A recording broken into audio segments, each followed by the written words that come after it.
Ito yung mga abusadong online lending apps na ito, no? Ano yan, hindi nila i-explain yung kanilang terms and condition, no, sa inyo. Even po yung na-approve na loan, no? Pati yung interest rate, tsaka yung mga process, kung ano mang fee binabawas nila. Kasi pagka nalaan ninyo, no, kung magkano yung pinapataw nila na interest, kung magkano ibabawas nila, definitely hindi nyo kukunin eh. No, kaya ganyan ang ginagawa nila. May nagtanong sa akin, "Hello po, Boss Ray. Magandang araw po. Nakapag-loan po kasi ako sa na loan app po. Yung nakalagay po sa screen ay makaka-receive po ako ng 3,500 pesos. Pero 2,400 lang po na-receive ko po na pera. Binalik ko na lang po yung pera na binigay po nila sa akin. Ngayon po, may tumatawag at nagte-text na po sa akin na magbayad na daw po ako ng 3,500. Sabi ko naman po na binalik ko na lang po yung 2,400 na binigay nila sa akin kasi hindi naman po ako aware na may bawas po sila na 1,100 para sa management fee daw po nila. Ngayon po ay kinukulit na po nila ako na magbayad ng 3,500 kahit binalik ko naman po yung 2,400. Sinasabi po nila sa akin na wala daw po silang natanggap na bayad pero may resibo po ako sa GCash. Sinabi po nila na ihaharas daw po nila ako hanggang sa po ako. Idadamay daw po nila ang pamilya at kaibigan ko po. Ano po ang tamang gawin dito, Boss Ray?" Okay, napakagandang katanungan po nito, no? At maraming pong salamat sa inyong pagpapadala ng katanungan. Pero bago natin siya sagutin, imbitahin ko muna sana kayo na pakisuportahan po yung aking mga social media accounts sa YouTube, Facebook, and TikTok. Okay, actually, nabwisit ako nung binabasa ko to. No, okay, sabi nyo ho, nakahiram ho kayo sa isang online lending apps, no? At ang nakalagay po dun sa kanilang sa screen is makakatanggap kayo ng 3,500. Pero sa kasamaang palad, 2,400 lang po yung inyong yung binigay sa inyo. Ngayon po, ang nyo kasi hindi nyo nga ini-expect yun, binalik nyo ngayon yung 2,400. Ang question ko una doon is, within the day po ba? Okay, kasi kung within the day, for me, okay siya. No, kung sa akin po, no, okay siya kasi within the day eh. Ngayon kasi hindi natin alam yung policy ng kumpanya kung ilang araw or how many hours no nila papayagan na ibalik yung na-receive po ninyo. Okay?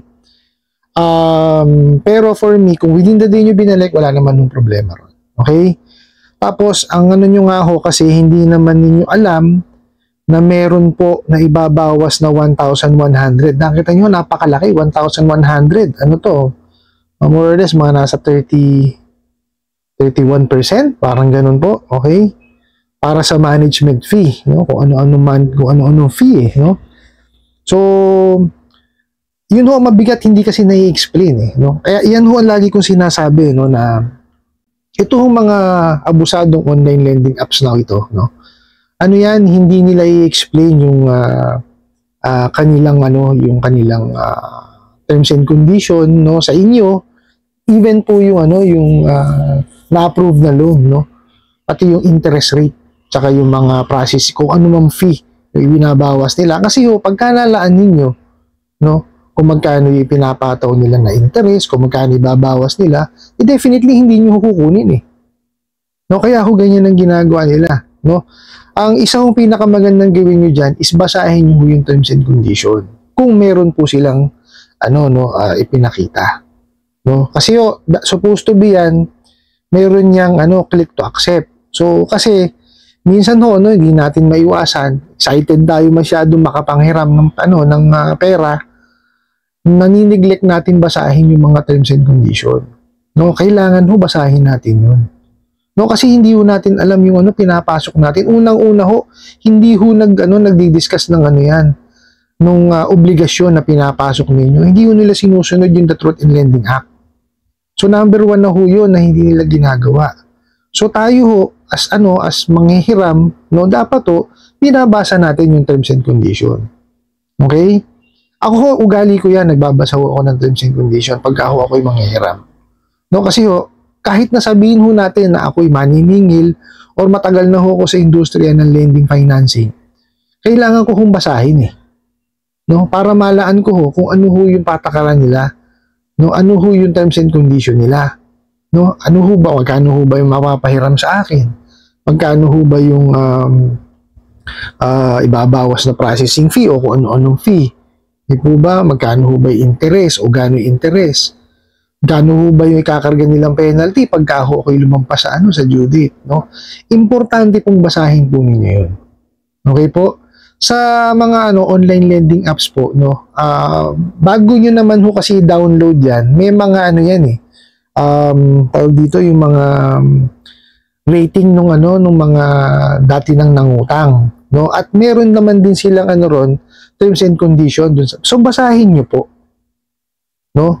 Let's say ang claim nila dun sa terms and condition dun sa sa app nila is ang interest nila is let's say 5% per month, no.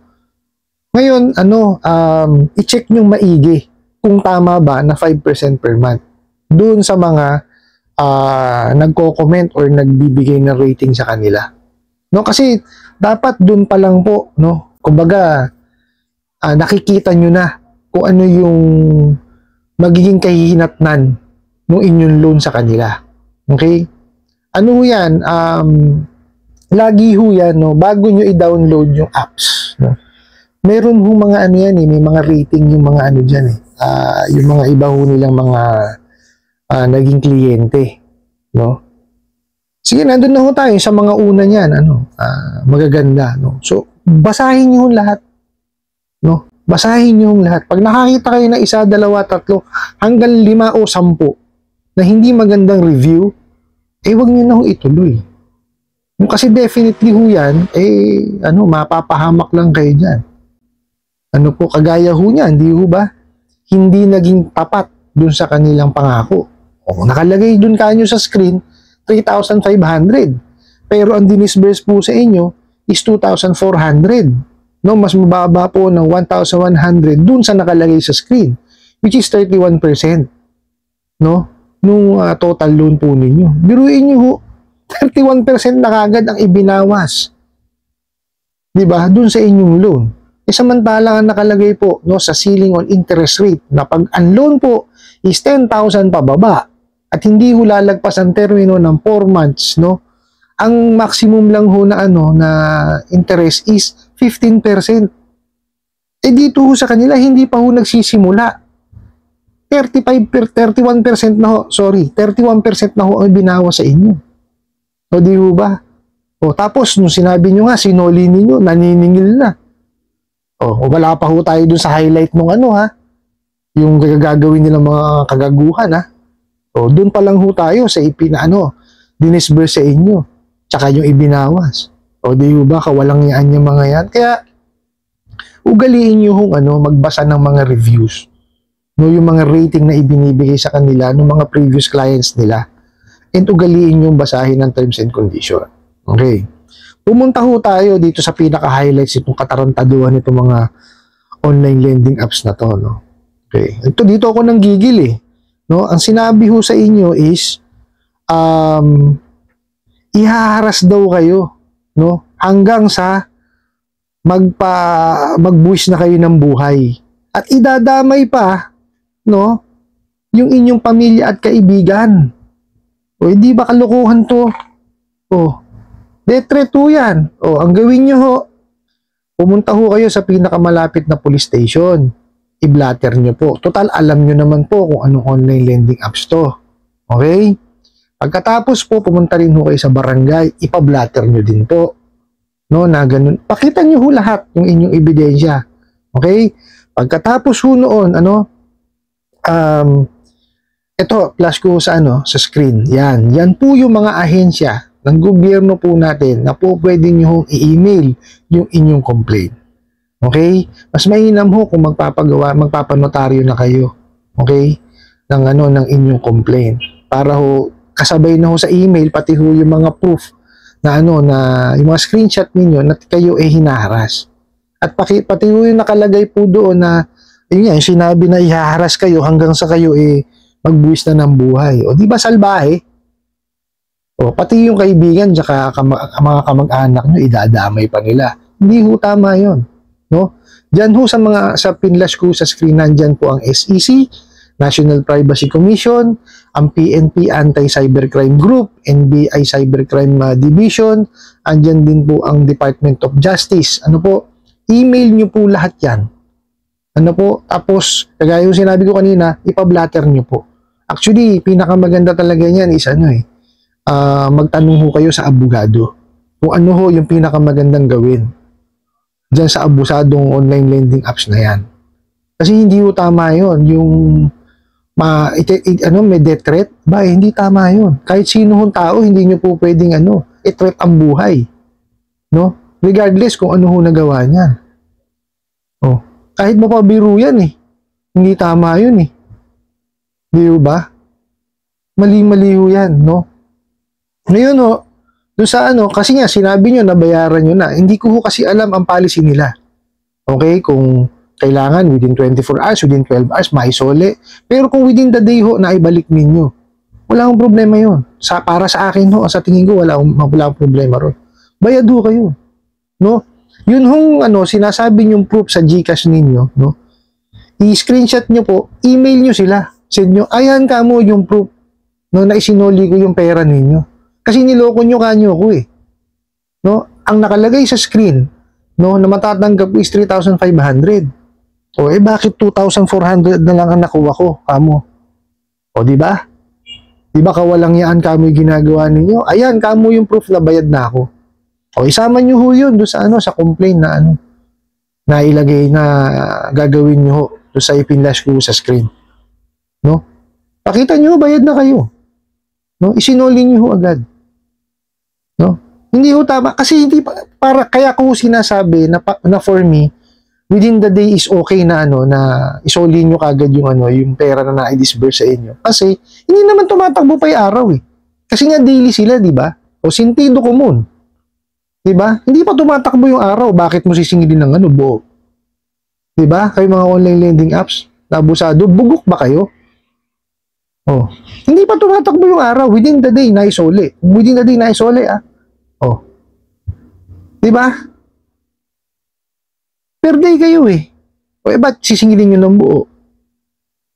Hindi naman kayo per month kung kumarga ng ng interest rate. Di ba? Pero yun wala pa nga isang buwan, 31% na kagad ng kinana nyo. Di ba? Kung di ba naman kayo ganun kasalbahe? Masyado yung nilalapastangan, inaabuso yung mga kliyente ninyo Di ba? Di na nga kayo sumusunod sa batas. To sa mga memorandums na inilabas ng ating mga sangay ng gobyerno. Tas ganyan pa kayo. Di ba tama ako? Kung kayo kumakarga ng ng interest per month, wala problema sige, singilin nyo. Pero per day kayo kung naibalik within the day, anong interesan ko para ang lumakad? Wala, di ba? Sentido común. Mahirap kasi sa inyo, sunod kayo na sunod. Wala kayong sariling dignidad. Wala kayong sariling pag-iisip Para kayong mga puppet. Di ba? Sabihin sa inyo, yun lang gagawin nyo. Puro kayo bugok. Doon sa nagpadala ng katanungan, huwag mong pansinin yung mga ganyan. Kasi technically, bayad na kayo. Kung within the day nyo na ibigay, yung kanilang ipidisburse sa inyo, mukhang ganun kasi sabi nyo, binalik nyo agad di within the day yun ang intindi ko. Okay? Kung hindi man within the day, let's say kahapon, sumunod na araw, di isang araw lang dapat ang pera, nyo, ang interest nyo. Diba? Kasi per day sila kumarga Diba? Huwag ko kayong matakot sa mga yan. Basta i-blatter nyo. Tapos, kung dun sa pinost ko na ng mga sangay ng gobyerno, mag-file ho kayo ng complaint doon. Tapos, dumulugo kayo sa abogado. Yun ho ang pinakamagandang gawin ninyo. Kasi abogado lang ho makakatulong talaga sila ho nakakaalam kung ano mga pwede nyo isang pangkaso sa kanila. Ano po? Tapos tawag dito, wag niyo hong paniwalaan na merong may gagawin sa inyo kasi puro salita lang yung mga yan, no? Hindi ho nila gagawin 'yun, no? Ano ho yan, based on my analysis and experience po. Wala naman ho akong nakitang inanili, puro pananakot lang talaga eh. No, pero ganun pa man, kagaya sinabi ko sa inyo, magpa-blatter ho kayo. Ano man ho mangyari, meron ho kayong record. Naka-record ho yung sinabi nila. Di ho ba? Yun ho ang purpose ng blatter. Ano po? Para at least matuldukan na yung mga kabugukan na yung mga yan. Yun sa lahat ho ng naabuso ng mga abusando online lending apps na yan, mag-complain ho kayo na mag-complain. Nakita nyo naman ho, meron naman ho, nare-revoke ang lisensya eh. Diba? Ang mabigat nga lang po talaga hindi ho ma-serve sa kanila dahil hindi naman alam kung nasaan. Diba? Meron nga nakarehistrong opisina. Pag pinuntahan naman yung opisina, wala naman tao. Diba? Pero may nare-revoke po, no? It's just a matter of time na lang po yan, matutugis yung mga yan. No? Hindi ho naman po pwede na lagi na lang hong ganyan, diba? Na lagi na lang naaabuso yung mga kababayan natin na nanghihiram. Kaya nga nanghihiram eh. O diba? Tas aabusuhin nyo pa. Ganyan kayo kawawalang niya eh. Diba? Tigilan nyo na yan. No? Hindi tama yung ginagawa ninyo. I hope nasagot ko po itong katanungan na to at sana po yung makatulong. Maraming salamat po sa inyong walang sawang pagsuporta at panonood sa aking mga videos. Maraming salamat po sa inyong pag-like, pag-share, pag-comment at pagtatanong. And kunin ko na rin po itong opportunity na to na imbitahan po kayo na pakisuportahan po sana yung aking mga social media account sa YouTube, Facebook, and TikTok. Hanggang sa muli po. Yun lang.